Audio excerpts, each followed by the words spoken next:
Hello, everybody. You're listening to the Natural Healing Show for UK Health Radio. This is Catherine Carrigan, medical intuitive healer and Amazon #1 bestselling author. You can find out more about me and my work at catherinecarrigan.com and unlimitedenergynow.com. Today, we have somebody really special for you to learn from. Leading longevity authority, Troy Casey, certified health nut. And you can find out more about Troy at troycasey.com. That's TROYCASEY.com. Now, Troy and I are both holistic lifestyle coaches, level 3, through the Czech Institute. So Troy started out as a Versace model in Milan 28 years ago. He studied nutrition, herbs, and internal purification as a way of looking and feeling great in front of the camera. He has scoured the earth for the most powerful health and healing methods, working with indigenous tribes in the Amazon as a medicine hunter, studying the ancient Vipassana meditation technique, Ashtanga Yoga, and he's currently working on a book, Ripped at 50, A Journey to Self-Love. You can find out more again about him at troycasey.com. And also one of the things that's really important is he's working on putting together a movie about the dangers of glyphosate, which is basically Roundup, which is poison. So welcome, Troy Casey. Thank you so much, Catherine, for having me on and that wonderful introduction. Now, Troy, one of the things that I think about you, when I think of you, Troy Casey, the first thing that comes to my mind is energy. I mean, you've just got fabulous energy. And, you know, so many people who are our age, I'm 58 and a half, and you're 51, almost 52. You know, so many people our age, you know, have this belief that as you age, you got to get fat, you've got to have pain, you've got to be miserable. So I want to hear from you. What are your secrets to feeling great on a regular basis? God, my secrets. I have many. That's the thing. Being the certified health nut, I've uncovered some of the most powerful esoteric alternative healing practices. Some of them that I talk about are conversation stoppers. And so, there's many, but the most important thing, the way I my approach to everything is simple, common sense, simplicity, nature-based technologies. And so aligning yourself with the natural rhythms of life, aligning yourself with natural food, with natural exercise that you have the energy output for, aligning yourself with, natural sleep patterns. These things are just basic, and most people need a little work in fine-tuning those. And that is actually, before you get into the fancy stuff or the esoteric stuff, you've got to cover the pillars of health, the foundational elements of health. And so to me, it's very simple. What's not simple is the complex society that we've created with digital communications. And this is something that I talk a lot about because it's not being talked about. And there is some research on it, but we're all on it. We're all using it. Most of us are using it for our business. It's highly addictive. And so if you don't map it out, some of the things that are causing us to have lower energy, or they're robbing us from our energy, then you don't know how to navigate your way out. So that's my approach: simplicity, and then understanding what may be undermining those natural elements, what might be undermining you from tapping into that natural form of energy on a regular and constant basis. Does that make sense? Mm-hmm. So what are your, we all have habits. And as I talk to my clients, some of our habits help us feel great, and other habits have the opposite effect. So for example, my habit is I wake up, I pray, I do my pranayama breath work, I meditate, I practice yoga and qigong regularly, I'm juicing, I'm taking supplements. what are your health practices on an ongoing basis that allow you to maintain the vitality that you require to run your own business? Yes. So, to be more specific on the things that I use, it's basically the same thing that you do, and I'll elaborate. So I wake up every morning. Right now, what works and is conducive for my lifestyle right now is to get up and sit and meditate first thing. Otherwise, I probably won't get done. And so I get at least 20 minutes, sometimes on the weekends or when I don't have a schedule. I have 2 small children, and so they're usually off to school, and I'm off to school with them. And so I wake up early enough, and I wasn't always a morning riser either. And so I'm up around 6 o'clock every morning, and I do at least 20 minutes of sitting. I'm also incorporating some prayer. I'm going through a separation with my wife right now, and part of the reason why we couldn't keep it together was because we weren't harmonized in our discussions about things to do. And so, and then I was beating myself up and making her wrong, et cetera, et cetera. And so I started praying for her and praying for guidance to forgive her, to, and really speaking that into existence, because I've learned from studying alchemy and studying magic and studying, creation, the ability to create, is that our abracadabra, our word is our wand. And so, I don't know. I didn't grow up religious. I don't know prayer technology that well. I've studied a little bit of it. So I just asked for guidance for that. And I asked for forgiveness, and I bless her, and I bless her for being the mother of my children, and that they have harmony and peace, and they're safe, and that she takes care of herself. And so that's very important. And that's actually been, very healing just in the small amount of time I've been implementing that. And the opposite is true. So I talked about all the problems and grief it was giving me, and it just kept on giving me more grief. And so it's pretty magical that I can just speak it into existence in a very short amount of time. It's working. So that's where I'm at, right now. From there, I move on to my pranayama. I move on to my breath work, and I incorporate. I'm like Bruce Lee. He said, study everything, incorporate what works, discard the rest, make it your own. Basically paraphrasing. And, Wim Hof is very popular right now, the Iceman. So I do 30 breaths of deep breathing, and then I do retention, exhale, and I do retention, inhale, and some stretches around that, and some abdominal massage. So I've incorporated a lot of things in a very short amount of time, and this has helped my digestion. It's helped my elimination. It's helped my anxiety or depression or serotonin and dopamine, balancing. It's really magical stuff. And it's just, the yogis have known this for 5,000 years. So it makes sense to, implement this. And Wim Hof is popularizing it right now if you need some direction in that realm. And then I jump into a cold shower. So the cold thermogenesis, helps the endocrine system. It stimulates testosterone. It reduces inflammation in the body. It's a great stimulant. It stimulates the thermoregulatory system, which is attached to the immune system. It's all connected. So when the body's stimulated and it has to balance itself out internally from the external environment, then the body works on balancing itself. So that's just in my first hour of being awake. I add to that some fresh, pure water as much as I can. I have various herbs and other protocols that I use, from clay to ionic minerals, fulvic and humic acids, certain supplements that I have to wash and cleanse my digestive tract. And then I'm out the door and doing whatever I need to do. And then I'll fit some Qigong stretching in the sun, grounded into the earth, hopefully sometime in the morning, if not at least once a day. So that's kind of my morning ritual right there. And that's some of my practices.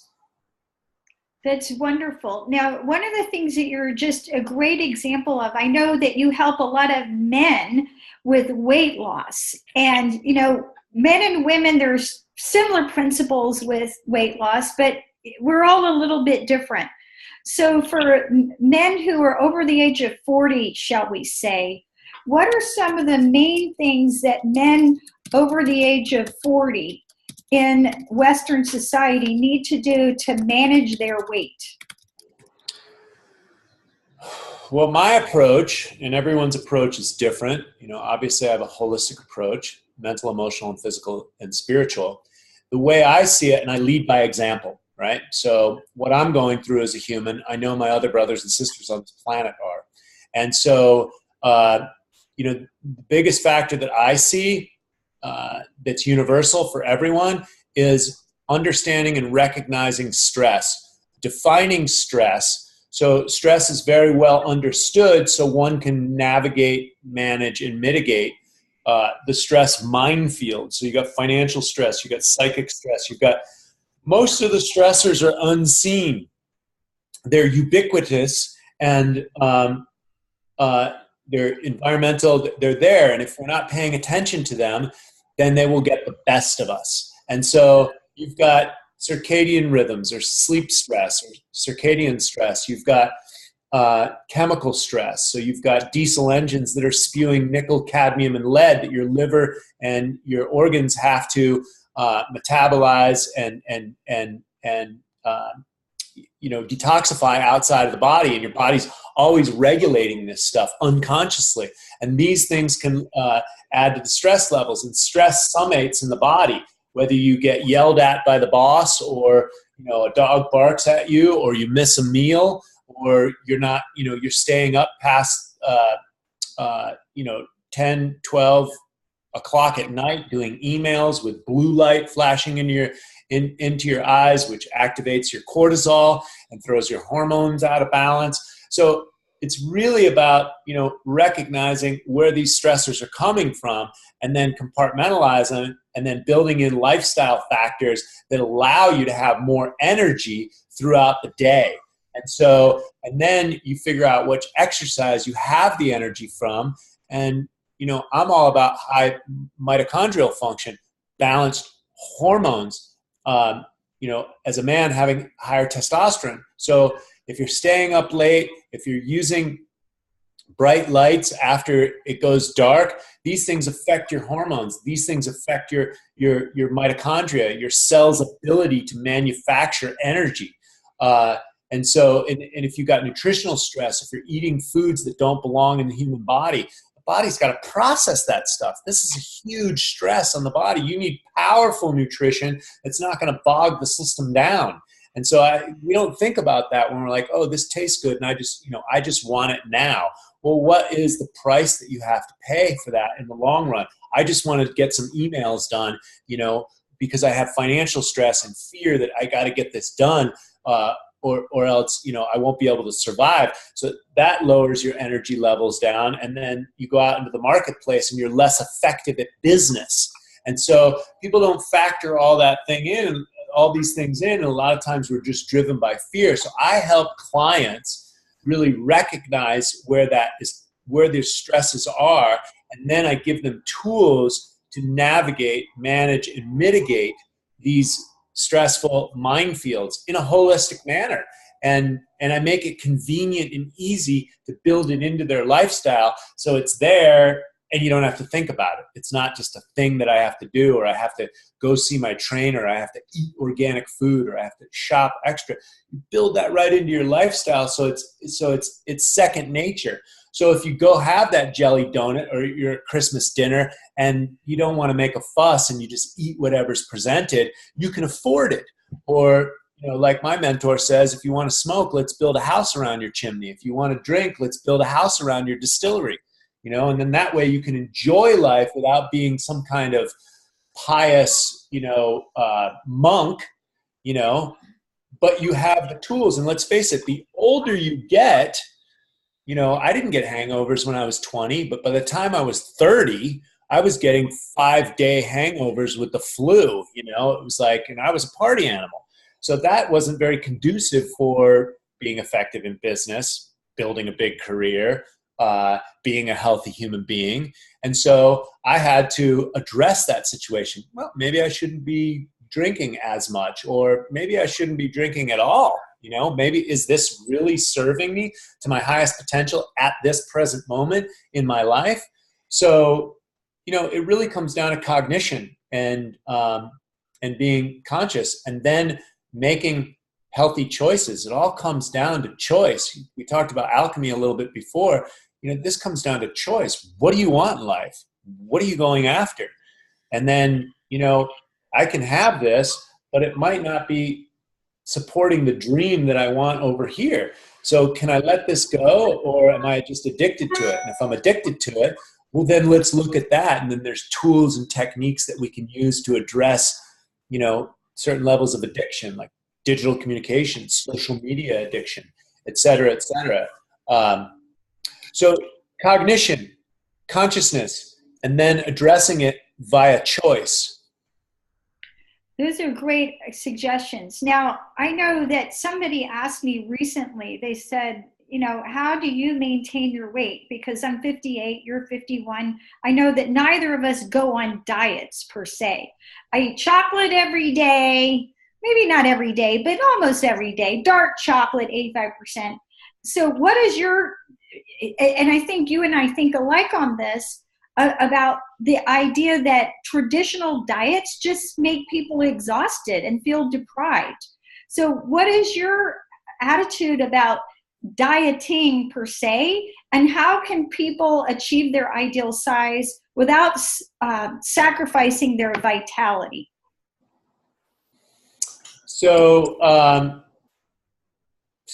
me, it's very simple. Eat whole, natural, farmer direct foods. Eat whatever you want, and you will lose the weight forever and keep it off forever. The conversation is quality, not what to eat or when to eat it. It's quality. When you're eating high quality food, eat when you're hungry.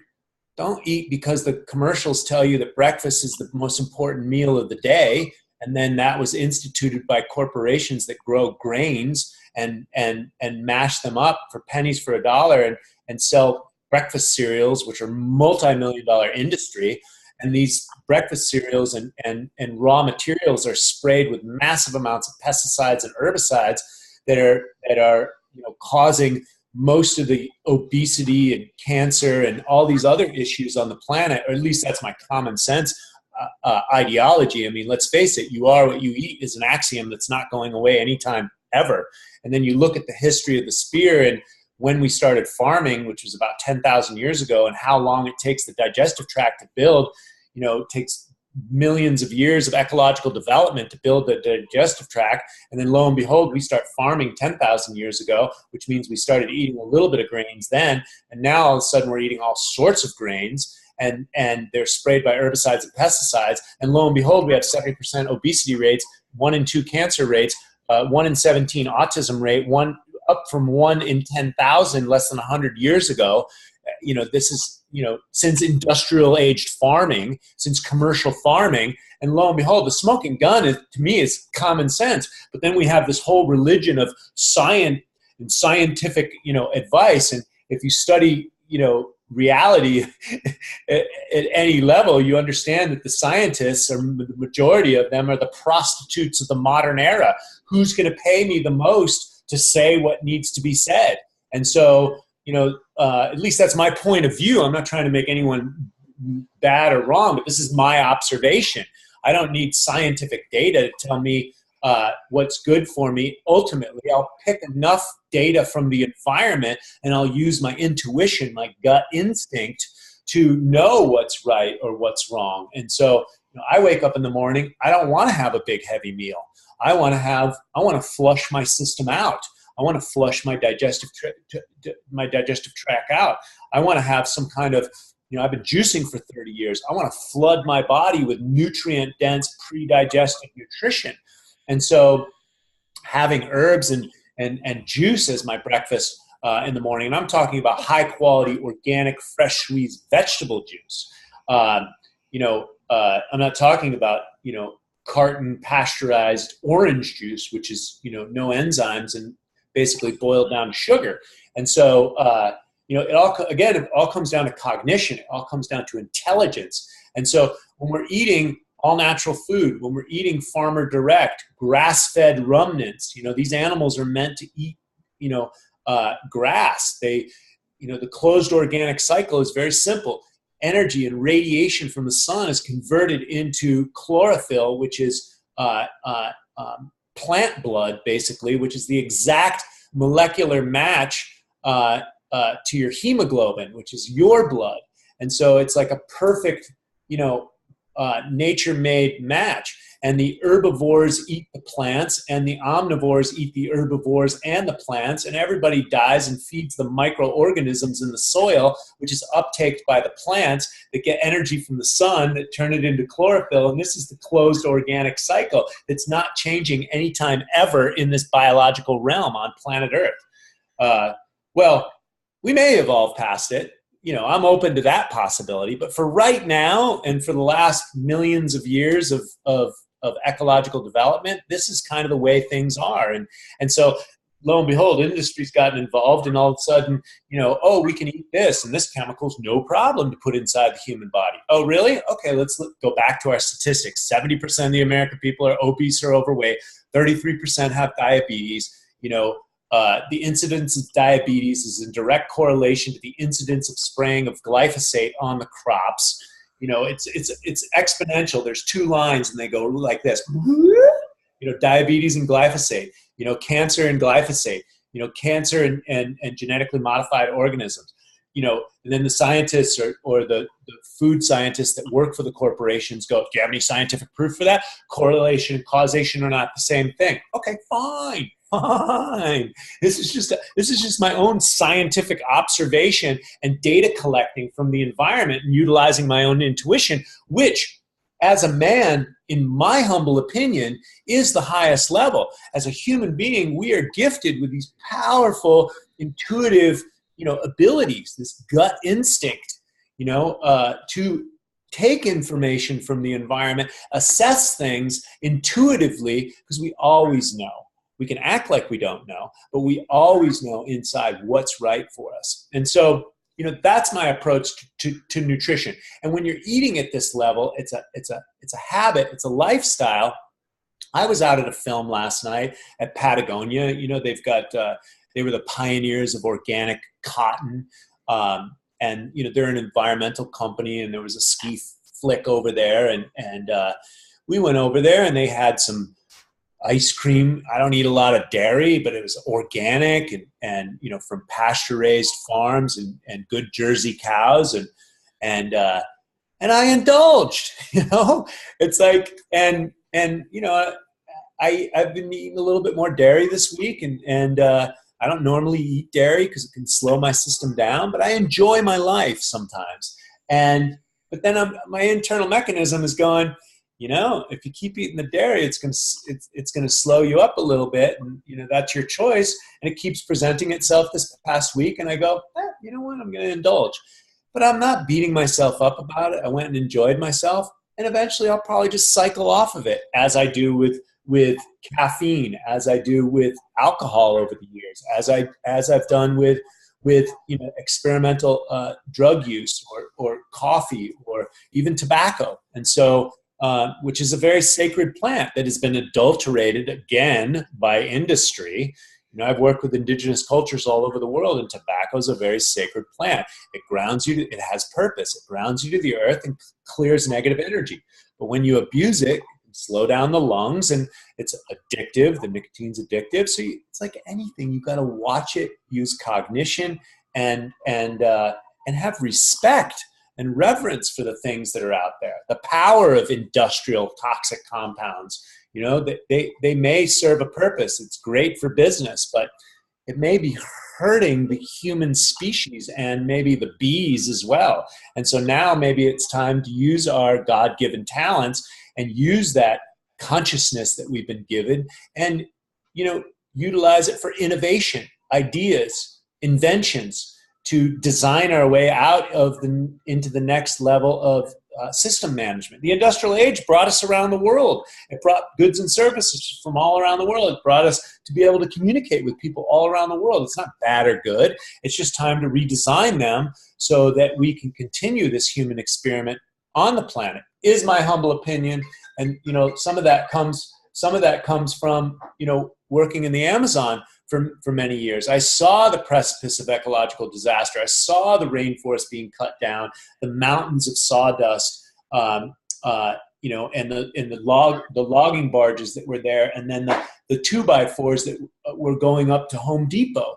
You know, I saw all of this happening. I saw the coca traders down there. I heard the stories. I watched the oil companies come down there and displace the Indians off of their land. And so, you know, I saw this. I see the Gulf spill. I see the Fukushimas. I see, you know, I get the reports on the glyphosate and the chemical surface runoff of pesticides and herbicides going into the Mississippi, going into the Colorado River, and what it's doing to the environment. And then lo and behold, you know, we got to have all the scientific proof. Let's just look at our statistics. 70% of the American people are obese or overweight. You know, 1 in 2 has cancer. This is, you know, this is a measure of a sick society, in my opinion, or at least an alarm that we may want to look at something. And I'm not the first person to say this. Rachel Carson wrote Silent Spring in 1962 about the DDT use. They banned DDT in the 50s. It still has ramifications in Chesapeake Bay. It ruins the flora and the fauna around Chesapeake Bay and San Pedro in California. And what we ban in this country, we export to third world countries, Vietnam, Cambodia, South America, you know, as a mosquito repellent or whatever they use it for. Well, glyphosate is the DDT of today. Glyphosate is the big tobacco of today. Oh, it's fine. It's good for you. Our scientists say it's good for you. Well, actually, we've got some information that we found that it is not, and these corporations knew that, and there's collusion with the government and the corporations. And so it's just time to set the record straight and, you know, free us up and stop poisoning ourselves and get back to natural principles. And when it comes to nutrition, it's very simple. Eat real food and then eat whatever you want. Troy, recently, as you know, I'm a big organic gardener.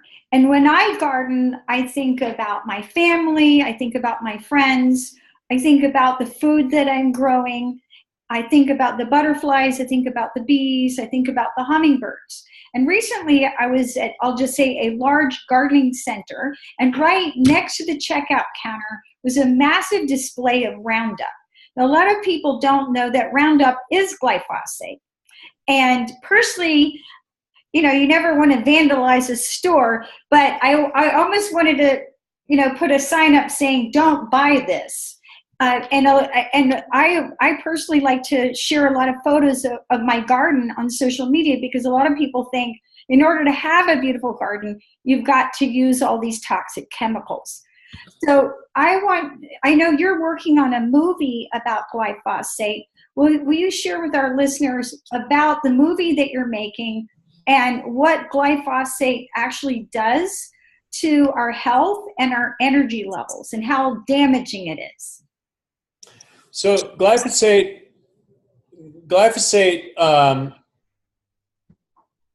is a chemical that was developed by Monsanto.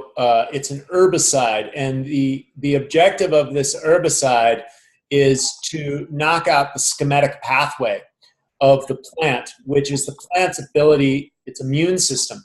And then the host organisms, the microorganisms in the soil, the parasitic organisms, then kill the plant. And so that's the way the herbicide works. The herbicide doesn't kill the plant. It knocks out the plant's ability to defend itself. And so the science behind it is that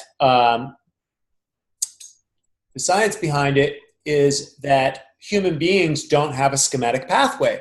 Therefore, it's healthier, it's fine, and it won't affect the humans. But the fact of the matter is we have what's called the gut microbiome. And inside our gut microbiome, we have foreign organisms that aren't part of us. And these organisms have schematic pathways. And then this chemical takes out those microbes and kills the gut microbiome. And the gut has villi, they're little hairs inside the gut that is taking in information from the environment, information from the food, and it is taking in nutrients and also protects against any kind of invaders. But what happens is if the gut microbiome starts dying and the good microorganisms start dying, then the bad ones proliferate. And as a practitioner, many of the clients that write me over the last 10 years have all been complaining, or the majority of them have been complaining about some form of gut dysfunction, gut dysbiosis, distended gut, gas, bloating, indigestion, constipation, IBS, which ultimately then the immune system has to be able to deal with this stuff because the digestive tract's not, and the immune system gets overactive, and eventually, which is driven by adrenaline, and this exhausts the system, and then the body breaks down, the immune system's lowered, the infections go up, more problems happen, and it's just a cycle. And then what happens, I've seen, and I've also dealt with this myself because I was exposed to black mold, as well as being a human living in a city. I'm dealing with all these toxic compounds in our environment as well. The most prevalent one is pollution from cars and diesel engines.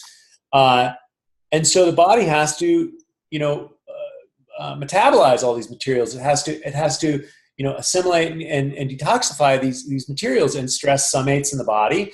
And depending on how much stress and how much you're managing the stress, it bogs the system down. And over time, what we see and what I've seen so much of is chronic fatigue, autoimmune, fibromyalgia, Hashimoto's, IBS, Crohn's disease. All these issues are becoming commonplace to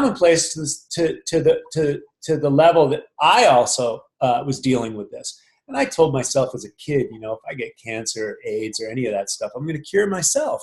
And so lo and behold, in 2010 to 2013, I was exposed to toxic black mold, Stachybotrys and Aspergillus penicillium. These are the two deadly ones. And we didn't know about it because it's invisible until we had our house tested. And I had upper respiratory infections. I had neurological issues. My lower extremities didn't function. It felt like my legs were just going to drop out from below me. When my stress levels went high, it felt like my hip was going to dislocate. And so I had to rebuild myself. It wasn't musculoskeletal. It felt neurological. And even explaining this to my sports fitness professionals and colleagues, they were like, they didn't get it. It's the typical autoimmune. What do you mean? What are you talking about? You look fine, So I got to navigate this for myself. And, the way I see it is to some extent, we're all dealing with this. And you look at the statistics, 70% of the American people are obese. That was 62% when I started my certified health nut company. And that's, 8% in 10 years. That's exponential growth. 70% is not far from 100%. So I got a job to do. I've got to, ring the alarm without going Chicken Little, the sky is falling. No, actually, I have a solution. I'm like the Wright brothers. I want to fly like an eagle.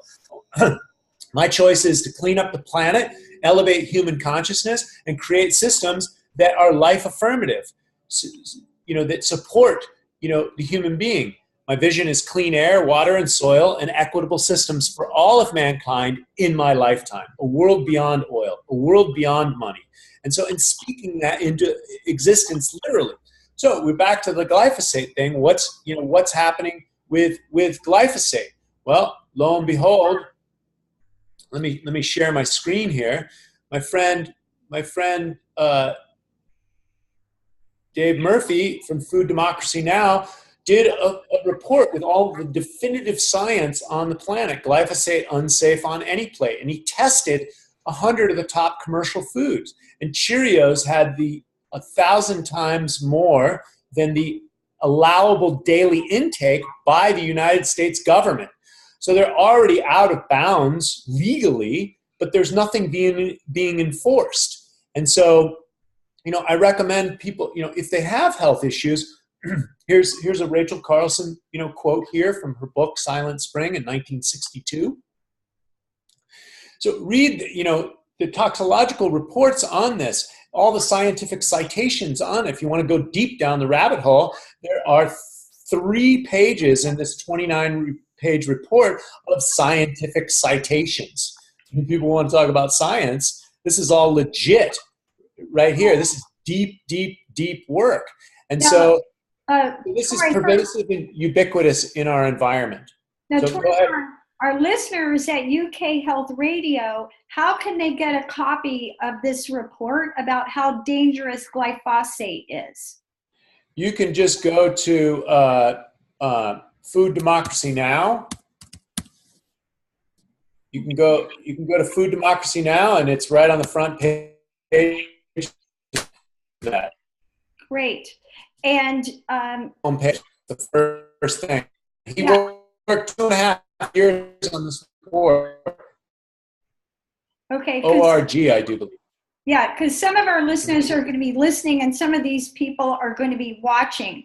Now, how can our listeners and viewers support you in making this movie about the dangers of glyphosate? Because as you say, this is affecting everybody in Western society, both in the US and the UK. How can we support you in creating this movie to share the information about how dangerous glyphosate is and how it's permeated our food system? Yes, so we believe that this is going to be the definitive smoking gun information that's going to change the course of history. So you can go to fooddemocracynow.org. There's a donate button there.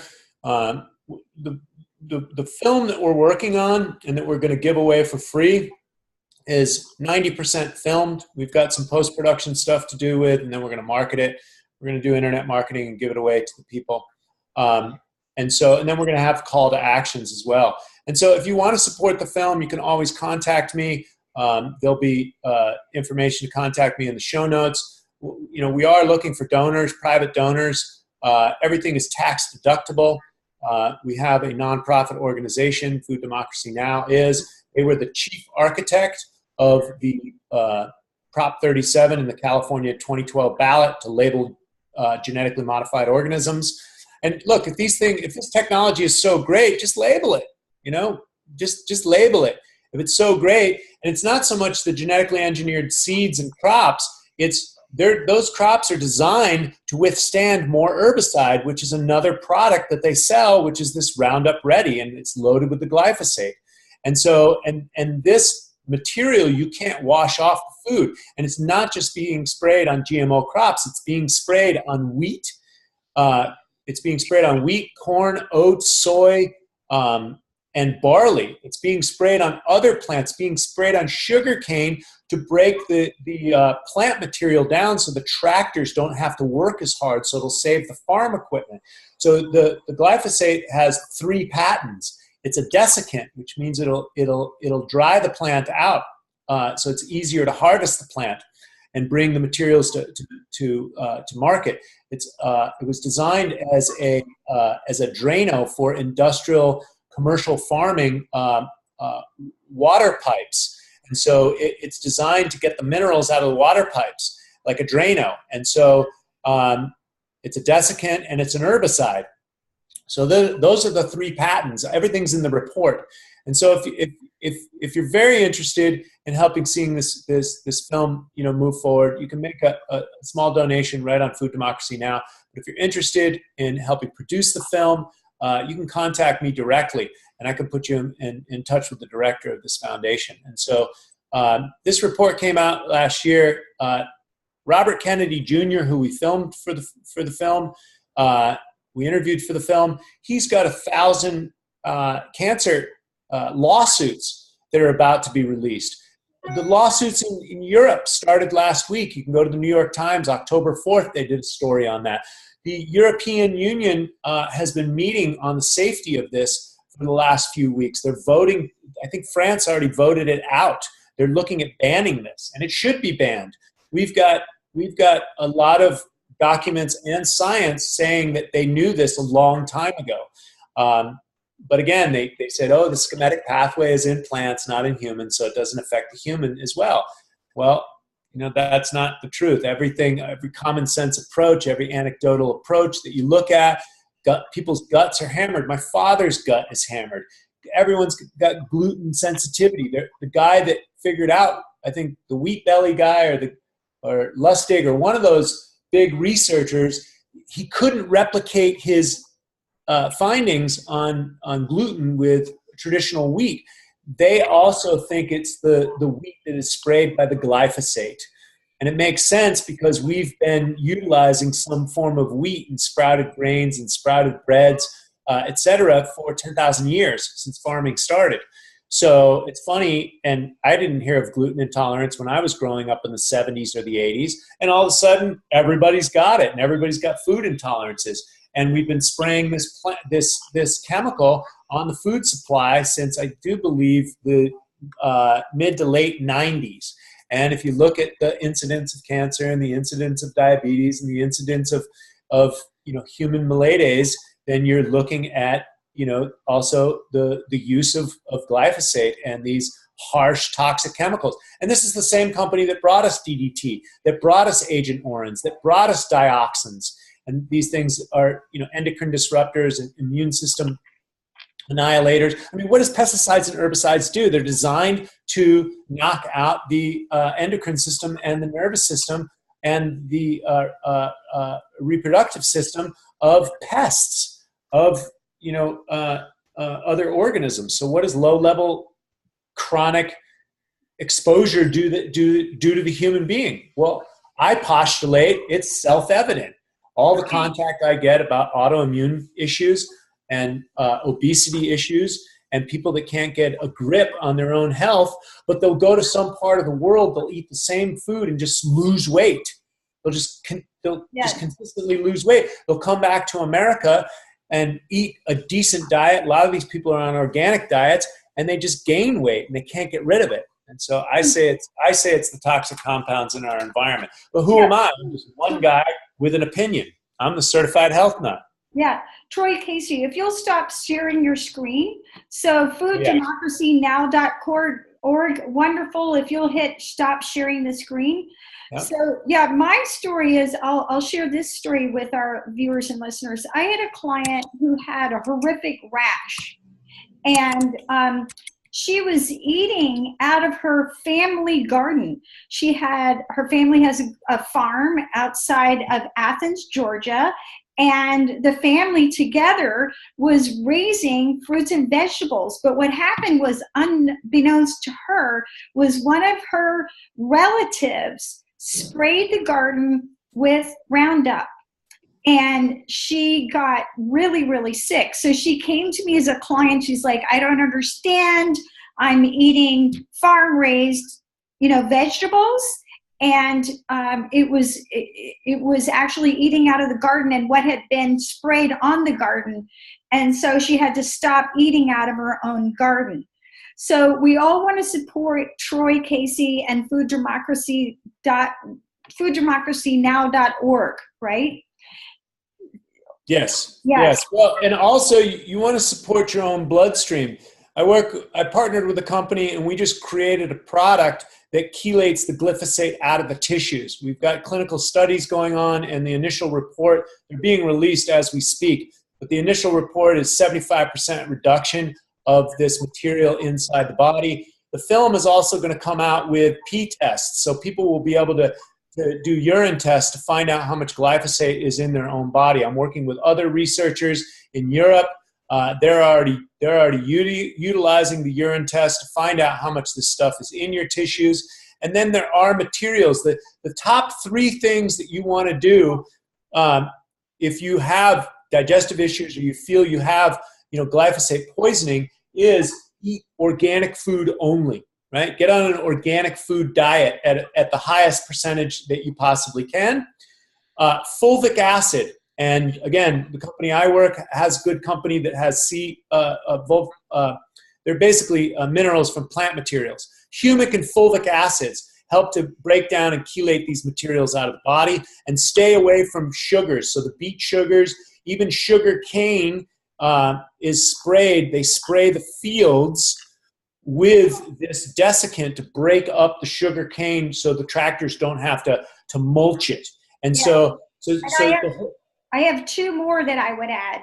One of the things that I find, like you said, is that many people do not have a wheat allergy per se, but everybody, if you're watching this, glyphosate is not good for you. And I usually recommend that my clients get off of gluten because of the way that it's harvested. And a lot of people don't know that wheat, before it's harvested, is sprayed with glyphosate. So again, you may not have celiac disease, but you're definitely sensitive to glyphosate.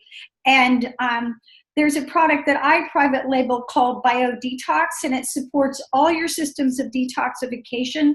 I know you're very big into detoxification. And the other thing that I'm a big fan of is far infrared saunas. And there's a company in the US, sunlighten.com, that makes far infrared saunas. When I'm working with clients in the UK, we have to find other suppliers. But because these toxic chemicals have permeated the cells, to such an extent, it's causing, multi-systemic diseases, as Troy talks about. So it's very important that we get the glyphosate out, you get the gluten out, and if you are sick, you're going to want to look at what you can do to support your systems of detoxification.